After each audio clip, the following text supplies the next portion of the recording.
ഇന്നത്തേതൊരു വാട്ട ഈറ്റിൻ്റെ day ആണ്. രാവിലെ എഴുന്നേറ്റപ്പോൾ തന്നെ ഒരു ഗ്ലാസ് ചൂട് കരിങ്ങാലി വെള്ളം കുടിച്ചേ.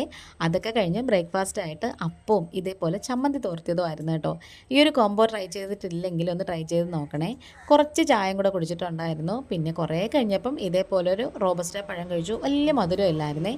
ഉച്ചക്കലത്തേക്ക് നല്ല നാടൻ ഊണായിരുന്നേ. മോര് കാച്ചിയതും അവിയലും കടല മെഴുക്കുവരട്ടിയും ചാള മുരിങ്ങയ്ക്കയും തക്കാളിയിട്ട് കറി വെച്ചതും ചാള വറുത്തതും അതിൻ്റെ കൂടെ ഈ പരുവം ഉണ്ടായിരുന്നേ. വൈകുന്നേരം ചായയുടെ കൂടെ ഈ ഒരു കോക്കനട്ട് ഫ്ലേവറിലുള്ള ബിസ്ക്കറ്റ് ഉണ്ടായിരുന്നു. ഈ ബിസ്ക്കറ്റ് ഇങ്ങനെ ചായയിൽ മുക്കി കഴിക്കുമ്പോൾ ഉണ്ടല്ലോ പഴയ ഒരു നൊസ്റ്റ് ഓർമ്മയാണ് കേട്ടോ.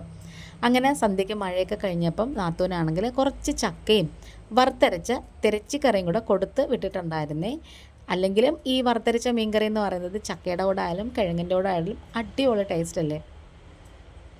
കുഞ്ഞൻ തിരച്ചിയായിരുന്നേ, എങ്കിലും കുഴപ്പമില്ല. ചുവന്നുള്ളിയൊക്കെ ഇട്ടിട്ടുണ്ടായിരുന്നു, നല്ല ടേസ്റ്റായിരുന്നേ. അങ്ങനെ ഞങ്ങൾ 4 പേരും കൂടി അത് ഷെയർ ചെയ്ത് കഴിച്ചു. അപ്പോഴത്തേക്കും പെട്ടെന്ന് തന്നെ ഒരു വിശപ്പൊന്നും ആർക്കും വന്നിട്ടില്ലായിരുന്നു കേട്ടോ. അപ്പം ഹസ്ബൻഡ് വൈകുന്നേരം പുറത്ത് പോയിട്ട് വന്നപ്പം കുറച്ച് കൊഞ്ച് മേടിച്ചിട്ട് വന്നിട്ടുണ്ടായിരുന്നു. അപ്പം ഞാൻ വിചാരിച്ചു എന്തായാലും അത് അടുത്ത ദിവസം എടുക്കാമെന്ന്.